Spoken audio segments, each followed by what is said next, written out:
개인적으로, 가정적으로 인생 앞에 많은 난관과 위기와 어려움들이 찾아옵니다. 그때 대부분의 사람들은 그 난관과 위기 앞에 주저앉거나 원망하거나 힘들어하지요. 그런데 소수의 몇몇 사람들은 그 어려운 난관들을 오히려 새로운 기회로 만들어서 바꿔버리는 사람들이 있습니다. 우리가 만약에 우리 인생에 그런 어려움들 또는 위기, 난관을 만났을 때 우리는 어떻게 하면 될까? 오늘 사도행전 8장은 바로 그러한 우리들에게 메시지를 정확하게 던져주는 본문입니다. 지난 시간 7장에 보면 예루살렘 교회가 막 부흥하다가 스데반이 종교 재판에서 돌에 맞아 죽는 끔찍한 일을 겪게 됩니다. 교인들은 충격을 받죠. 하나님을 위해 복음을 전하고 신앙생활 잘한 지도자인 스데반이 그렇게 비참하게 죽는 모습을 보면서 하나님은 왜 우리를 지켜주지 않는가, 이런 원망도 하기 시작합니다. 그런데 원망할 틈이 없습니다. 왜? 스데반을 죽인 사람들이 이제는 스데반이 아닌 예루살렘에 모이는 그 교인들을 노골적으로 핍박하기 시작합니다. 얼마나 핍박을 하는지 견딜 수가 없습니다. 잡아다가 고문을 하고 때로는 잔인하게 인생길을 가로막기도 하고 그리고 모욕을 주기도 하고 도대체 살아갈 수 없을 정도로 예수 믿는다는 한 가지 이유 때문에 극심한 박해가 시작이 됩니다. 그래서 사람들이 할 수 없이 그 박해를 피해서 하나 둘씩 예루살렘 교회를 떠나게 되는 이야기, 그것이 오늘 8장의 시작입니다. 1절을 보겠습니다. 그날에 예루살렘에 있는 교회에 큰 박해가 있어 사도 외에는 다 유대와 사마리아 모든 땅으로 흩어지니라. 교인들은 다 흩어졌다는 거예요. 그런데 사도들, 목회자들만 끝까지 남았어요. 목회자들에겐 핍박이 없었을까요? 아니죠. 그들에게도 핍박이 있었는데 그래도 목회자는 목회자예요. 교인들은 교회를 떠나도 목회자들은 교회와 함께 죽고 교회와 함께 사는 게 목회자니 교회를 떠날 수 없어서 그들은 예루살렘에 머물고, 교인들은 그 핍박과 어려움을 견디지 못해 유대와 사마리아로 피하게 되는 거죠. 여기서 중요한 거는 부흥이 일어날 때 사단은 결코 가만히 보고 있지 않는다는 거예요. 어떻게든 간에 그 부흥을 가로막고 방해하려고 하는 게 사단의 전략이죠.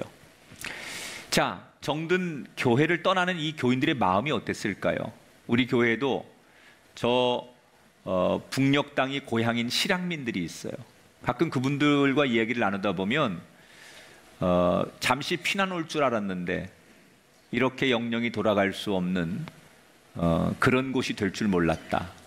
그리운 가족, 고향 땅, 아직도 눈에 선한데 그것을 돌아갈 수 없다는 그것에 대해서 절망하고 아파하시죠. 그리고 어떤 분은 그것을 떠나올 때 너무 슬프고 괴로운 그때를 회상하는 분들을 만나게 됩니다. 지금 예루살렘 교회 교인들이 그런 상황입니다. 할 수 없이 교회를 핍박 때문에 떠나야 되는 거예요. 그런데 그러면 낙담하고 절망하고 원망해야 되는 게 당연한데 교회를 할 수 없이 어렵게 떠나는 이 교인들의 태도가 어땠느냐? 자, 그들이 교회를 떠나서 원망하고 절망하는 게 아니라 4절에 보니까 그 흩어진 사람들이 두루 다니며 복음의 말씀을 전했다 그랬어요.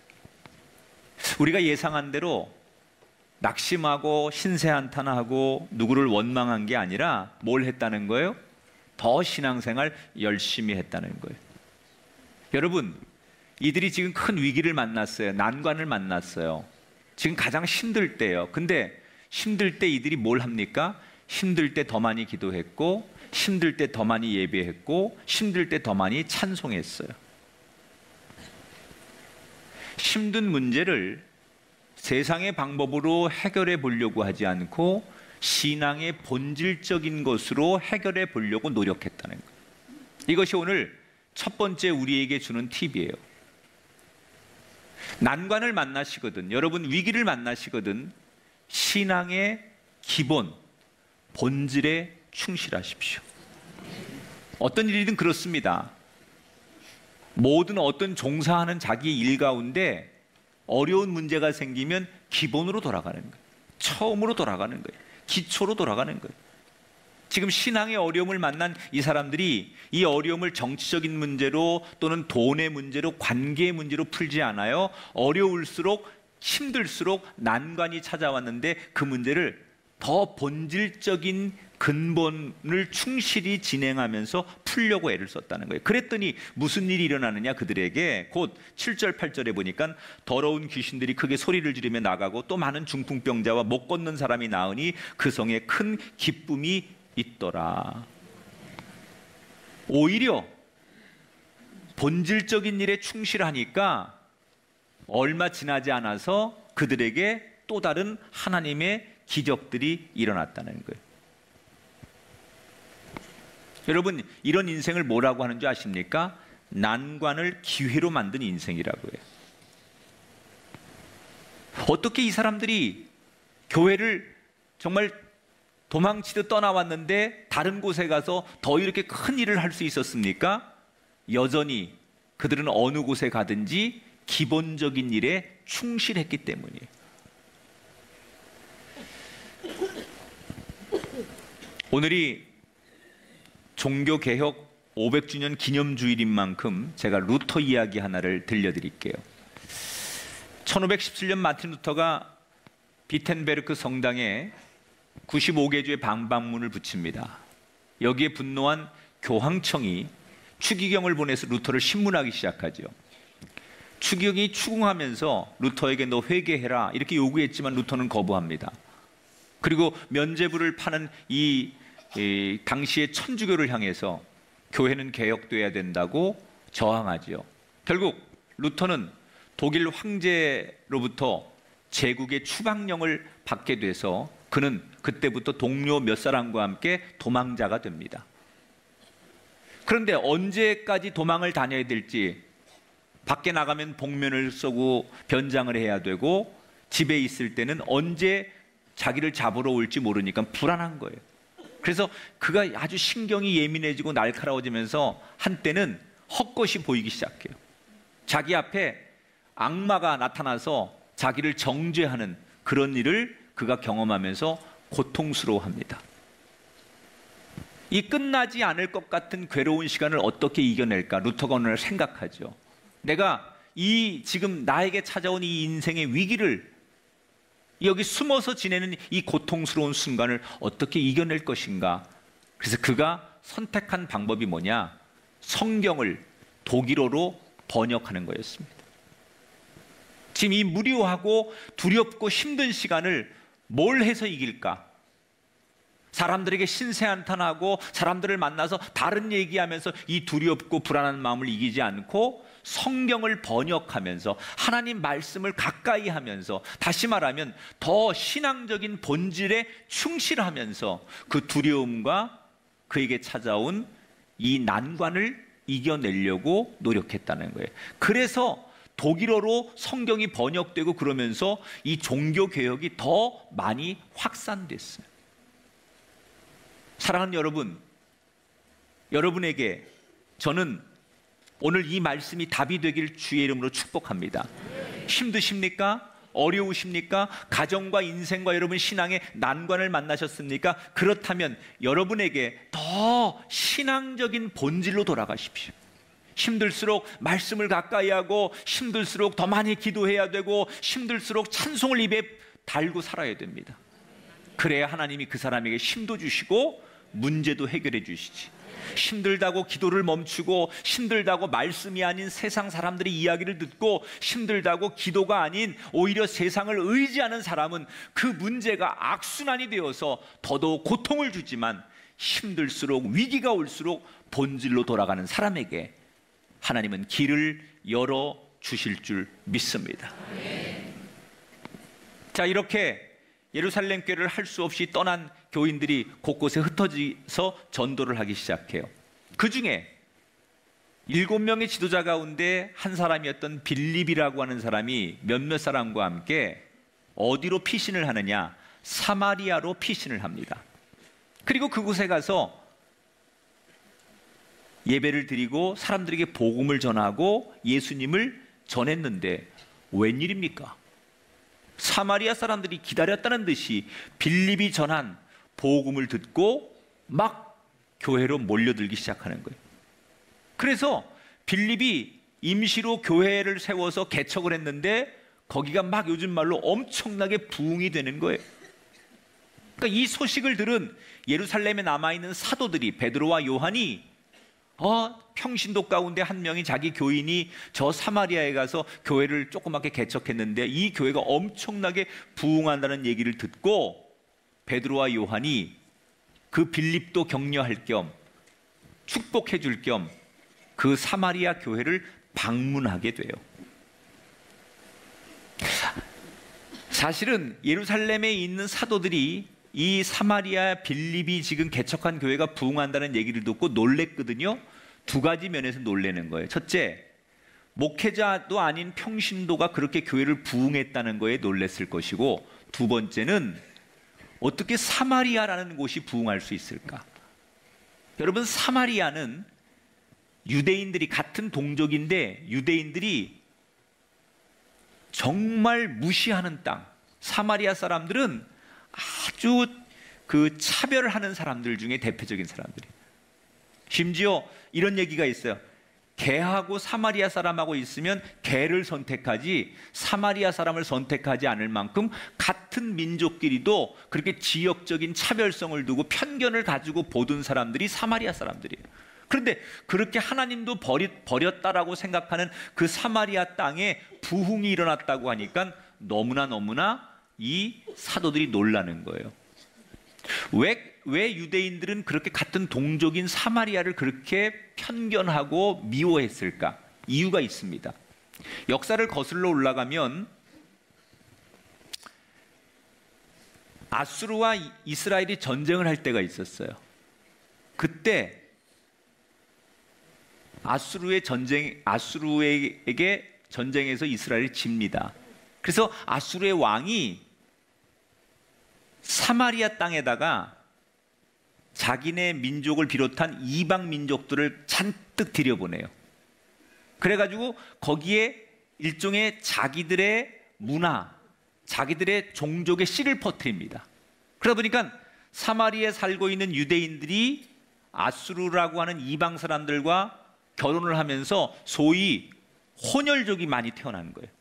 그러니까 옛날에 여러분 저기 경기도 북부 쪽에 가면 의정부나 동두천 이런 데 가면 아버지는 미국 분이고 어머니가 한국 분인 사이에 태어난 그런 분들이 많이 있었죠.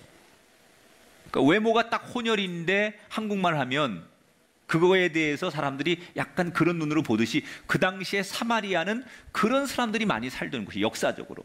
그러니까 유대인들은 굉장히 전통주의자고 단일 민족주의고 하나님 앞에 성결을 강조하는 사람들이기 때문에 그런 혼혈족, 다른 이방인의 피가 섞인 이 사람들을 같은 민족으로서 수치스럽게 생각하고 하나님도 저 사마리아 땅은 구원해주지 않는다 이런 편견을 가지고 늘 바라봤던 사람들이에요. 그래서 사마리아 사람들을 늘 무시했는데 아니 그 사마리아 땅에 빌립이 지금 핍박 때문에 피난 가가지고 교회를 세웠는데 그 교회가 엄청나게 부흥한다니까 놀라운 거예요. 그래서 사실 확인을 하려고 베드로하고 요한이 그 땅을 방문하게 되죠. 근데 가보니까 소문대로예요. 사람들이 엄청나게 모이고 사모하는 거예요. 그래서 목회자인 베드로와 요한이 한 사람 한 사람 그들에게 안수를 해주는데 그때 엄청난 성령의 역사가 나타나죠. 여러분, 사람들은 그 사마리아 땅이 버림받은 땅이라고 정죄했습니다. 아무도 그 땅을 축복하지 않았습니다. 아무도 그 땅에다 교회를 세울 생각 안 했습니다. 그런데 사람들이 버리고 세상이 버린 그 땅에 부흥이 일어나고 성령의 역사가 나타났어요. 이 얘기는 무슨 얘기냐? 사람들은 버려도 하나님은 버리지 않는다는 거예요. 여러분, 하나님 앞에는 버림받은 인생이 없어요. 혹시 부모가 날 버릴 수 있어요. 세상이 날 버릴 수 있고 내 동료가 날 버릴 수 있지만 하나님은 나를 버리지 않는다. 하나님 안에 버림받은 인생, 버림받는 가정, 버림받는 땅은 없어요. 어디든지 복음이 들어가면 아름답게 변화되는 것을 믿으시기 바랍니다. 세상 앞에 상처받고 버림받았다고 생각하는 인생일수록 하나님 앞에 자기를 투영하면 내가 버림받지 않았다는 것을 분명히 알게 될 수 있어요.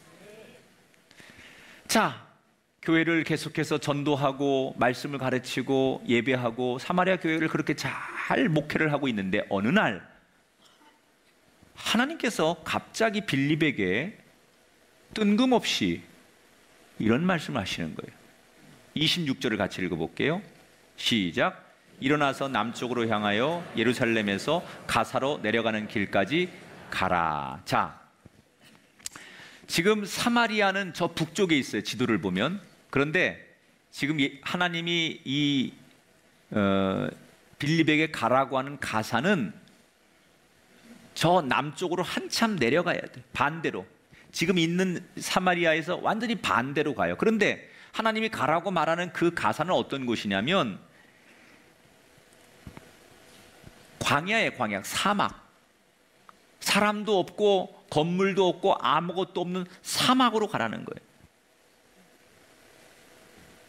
지금 빌립은 말 그대로 한참 전성기를 보내고 있어요. 사역을 너무너무 잘하고 교회가 부흥되고 할 일이 많아요.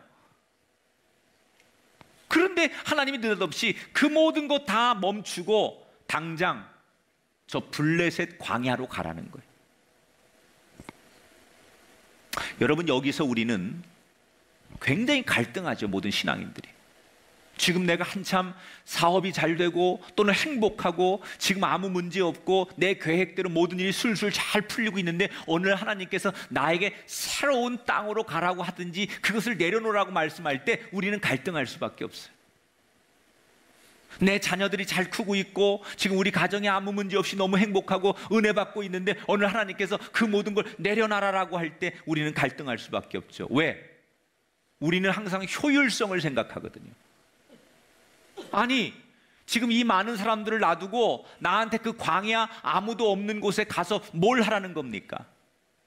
왜 가라는 겁니까? 그래서 우리는 그 하나님이 그렇게 말씀해도 거기에 순종을 잘 못해요. 빌립도 그랬을 거예요. 아니, 지금 사마리아에서 막 교회가 부흥하고 목회할 일이 많고 너무 재미있는데 너무 은혜롭고 너무 좋은데 왜 나를 광야로 가라는 거예요? 서운하지요. 그런데 빌립은 순종합니다. 이 빌립의 장점이죠. 성공했지만 그 하나님의 말씀 앞에 겸손히 순종하고 나아가는 거예요. 이해는 안 돼요, 머리로. 그런데 분명히 하나님께서 뭔가 이루실 일이 있겠구나라고 그 하나님의 음성을 따라가는 인생. 주님 말씀하시면 내가 나가리다. 주님 뜻이 아니면 내가 멈춰서리다. 아마도 그 찬양의 가사처럼 빌립은 이해는 되지 않지만 주님이 그렇게 말씀하시니 그 길을 따라가요. 그렇게 남쪽으로 광야로 터벅터벅 갑니다. 그런데 웬일입니까? 딱 그 광야를 딱 들어서는데 때마침 여러분 사막에는 뭐가 없잖아요. 그런데 딱 사막에 딱 들어서는 그 순간 한 고급 마차가 수레죠. 마차 하나가 때마침 그 빌립 앞을 지나가고 있는 거예요. 그런데 거긴 누가 타고 있느냐? 에티오피아, 이거 아프리카예요. 에티오피아의 재무장관이었던 네시가 타고 있는 거예요. 에티오피아는 이 이스라엘이 오래전부터 역사적으로 왕래가 있던 나라예요. 그래서 아마도 누군가가 그곳에 가서 전한 복음 때문에 이 사람이 지금 복음을 받아들인 그리스도인일 거예요. 저 먼 아프리카에서 온 사람이에요. 근데 이 사람이 그냥 평범한 사람이 아니라 그 나라의 경제 정책을 펼치는, 아마 지금으로 말하면 한국은행 총재나 감독 위원장쯤, 재무장관쯤 되는 굉장한 막강한 권력을 가진 경제 정책을 펼치는 최고의 수장이에요, 그 나라에. 근데 내시입니다, 내시. 내시가 뭔지 아시죠? 왜 내시냐? 에티오피아의 그 당시의 집권자가 여왕입니다. 왕이 있었는데 왕은 정치를 안 하고 그의 어머니가 정치를 합니다. 그래서 여왕이 이 모든 걸 다스리는데, 그래서 여성 옆에 남성들이 접근하지 못하도록 만들기 위해서 다 거세를 하죠. 모든 신료들을. 그래서 내시가 된 사람이 이 사람. 그런데 아무튼 비록 내시긴 하지만 엄청난 권력과 왕의 총애를 받는 이 고급 관료가 지금 예루살렘에 예배를 드리러 온 거예요. 성지가 있는 곳이니까 예배를 드리러 왔다가 예배 드리고 가는 사람이 굉장히 신앙이 좋은 사람이죠. 이방인이지만. 그런데 하나님이 빌립에게 거기 가라고 하는 그 순간 딱 가보니 그 사람을 딱 만나는 거예요. 여러분, 하나님은 기가 막힌 타이밍을 맞추시는 분이에요. 꼭 만나야 될 사람, 여러분 길 가다가도 만나게 될 거고, 여러분이 꼭 도움을 받아야 될 사람 기가 막히게 하나님 만나게 하실 줄 믿습니다. 그게 하나님의 역사예요. 그런데 이 수레 안에 이 내시가, 이 장관이 뭘 읽고 있는데 가만 보니까 구약 성경을 읽고 있는 거예요. 근데 그 구약 성경이 어떤 대목이냐면 이사야 53장 7절 8절을 읽고 있는데 거기 뭐라고 써 있어요? 그가 도살자에게로 가는 양과 같이 끌려갔다 그랬어요. 근데 이 이사야의 예언을 읽으면서 이 내시가 도대체 이게 무슨 말이야? 그가 누구야?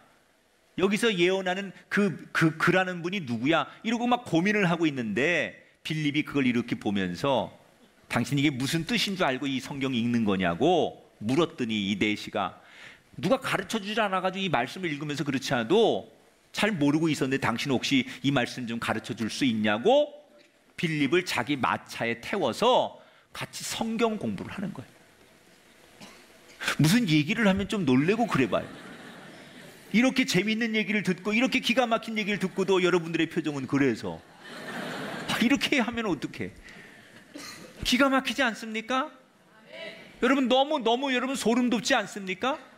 하나님의 역사는 너무 정확하지 않습니까? 여러분 이런 일이 여러분에게도 일어나게 되길 주 이름으로 축원합니다. 그래서 이 빌립이 딱 그 수레에 같이 타가지고 그 에티오피아의 장관이 궁금해하는 내용을 말씀을 풀어주는 거예요. 여기서 그라는 것은 예수 그리스도를 말씀하는 거다. 그리고 예수님에 대해서 소개하고 예수를 영접하게 해요. 그랬더니 이 내시가 말씀이 열리니까 은혜를 받고 가슴이 뜨거워지면서 36절에 보니까 길 가다가 물 있는 곳에 이르러 그 내시가 말하되 보라 물이 있으니 내가 세례를 받음에 무슨 꺼리낌이 있겠느냐. 먼저 자기가 물 오아시스를 만나자마자 나를 저기 가서 세례 받게 해달라고 빌립에게 세례를 받았다는 얘기예요.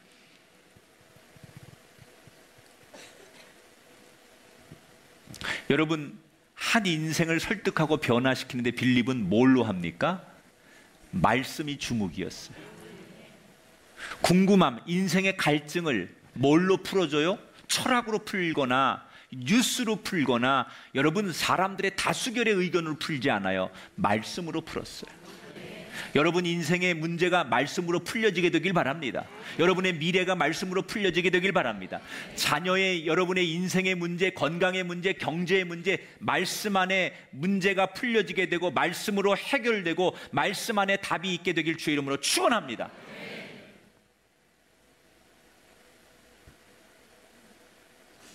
그래서 이 에티오피아의 내시는 세례받고 자기 나라로 돌아가요. 성경에는 그 다음 얘기가 안 나오지만 분명히 그는 돌아가자마자 그 뜨거운 가슴, 복음의 열정을 가지고 왕에게나 또는 자기 동료들에게나 백성들에게 복음을 전하면서 평생 거기에 교회를 세우고 선교사처럼 살았을 게 뻔합니다. 자, 이 이야기를 우리가 지금 성경 이야기를 하면서 그러면 하나님께서 처음에 빌립에게 남쪽으로 내려가라고 하셨을 때 그때는 솔직히 이 내시를 만날지 아닐지 모르니까 처음에는 분명히 마음이 불편했을 거예요. 왜 나를 지금 잘하고 있는 나를 아무것도 없는 광야로 처음으로 나를 내보내시는 걸까? 그런데 그런 불편한 마음을 가져가서 딱 우연치 않게 내시를 만났는데 그것이 오히려 복음을 전하고 이 빌립의 능력을 나타낼 수 있는 기회가 되었어요. 그에게 찾아온 난관이 또 다른 축복의 기회가 되었어요. 자, 여기서 마지막으로 이 난관을 위기로 바꾸는 또 하나의 힌트가 뭐냐? 따라합시다. 준비돼야 합니다. 여러분, 이 빌립이 난관을 어떻게 이겨요? 준비된 사람이었기 때문에 이기는 거예요. 예루살렘에서 처음에 사마리아를 왜 갑니까? 박해가 있으니까. 고문이 있고 감옥에 가두고 막 사람들을 때리고 잔인하게 죽이고 하니까 그것을 피해서 할 수 없이 사마리아로 간 거예요. 그런데 갑자기 계획도 없는 사마리아로 도망을 쳤지만 도착하자마자 그는 그곳에서 어디서든지 예수를 전할 만큼 전도의 준비가 돼 있었던 거예요. 낯선 땅, 낯선 사람, 아무것도 아닌 곳에 가자마자 전도할 수 있는 준비가 돼 있었던 거예요. 지금 이 광야에서 내시를 만났어요. 그런데 우연히 갑자기 만났는데도 그 성경구들을 갑자기 내밀었는데도 그 순간에 예수를 전할 만큼 말씀의 준비가 돼 있었던 사람이에요. 목회를 하든 전도를 하든 말씀을 가르치든 빌립이 준비되어 있었기 때문에 어떤 상황에 놓여도 하나님이 그를 쓰시는 거예요. 여러분, 하나님은 어떤 사람을 찾고 계시냐? 준비된 사람을 찾고 계세요. 그래서 우리는 때를 얻든지 못 얻든지 열심히 말씀과 기도로 우리 인생을 준비할 때 어느 순간 하나님이 그 인생을 들어 쓰시는 거예요. 무슨 문제가 있다고 새벽기도 나오고 무슨 문제가 있다고 어려움이 있다고 교회 나와서 기도하고 안수받는 게 아니라 때를 얻든지 못 얻든지 내가 하나님이 언제든 나를 들어쓰시고 나를 어디로 보내시고 무슨 상황을 주시든지 간에 내가 말씀과 기도로 준비되어 있기 때문에 쓰임 받을 수 있는 그걸 준비하는 사람이 어떤 환경에서 어떤 조건에서도 하나님 손에 붙들려 사용된다는 거예요.